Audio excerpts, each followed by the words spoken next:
Hey everyone, and welcome to this explainer on exactly how the 5-second rule works. Listen, if you've ever found yourself just totally stuck, paralyzed by hesitation, or maybe you just can't seem to get started on those things you absolutely know you need to do, well, you're in the exact right place today. We're going to break down this absolutely fascinating mechanism that's built right into your own biology. And honestly, we got to move quickly here because time is literally ticking. 5. That's it, just 5. I really want you to wrap your head around the fact that this is the exact microscopic amount of time your brain gives you before it actively starts to sabotage you from taking action. I mean, 5 seconds, it's almost nothing, right?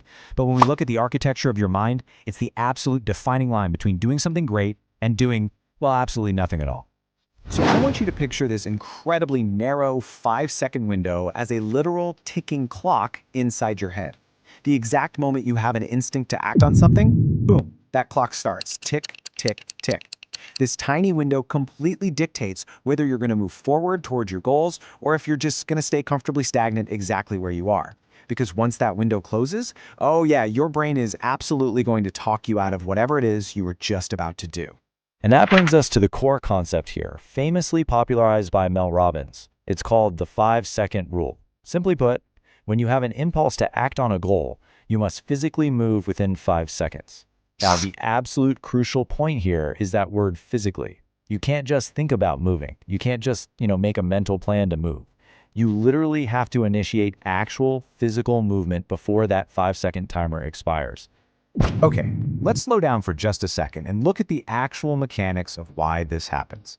When you let those 5 seconds slip by, your brain's default mode network wakes up.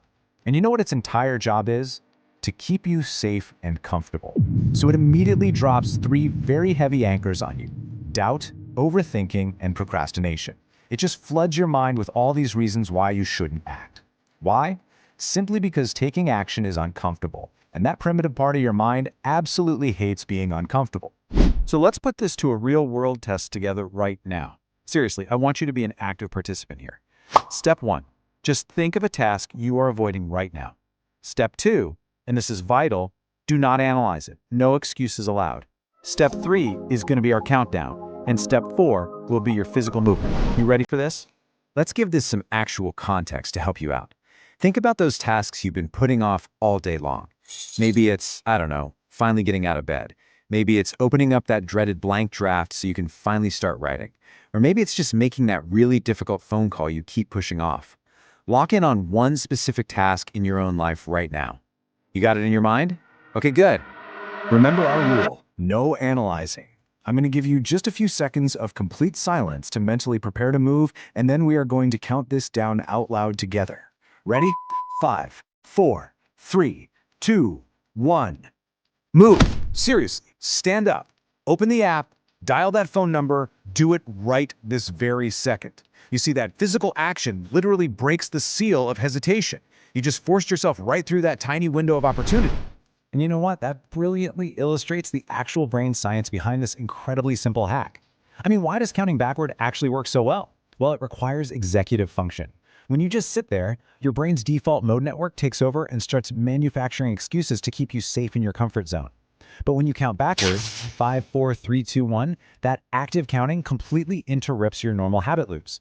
It forces your prefrontal cortex, which is the part of your brain responsible for deliberate action, to shift into gear. By counting backward, you literally bypass the excuse factory and hand the steering wheel directly over to the part of your brain that actually takes action. It's brilliant. 5 seconds is literally all it takes to completely change your momentum. So here's my challenge to you.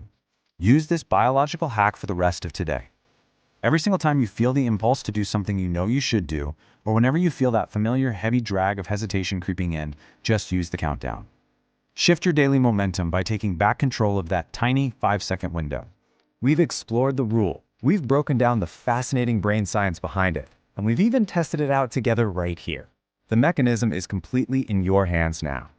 So, I'm going to leave you with this one final thought before we wrap up this explainer today. What will you do with your next 5 seconds?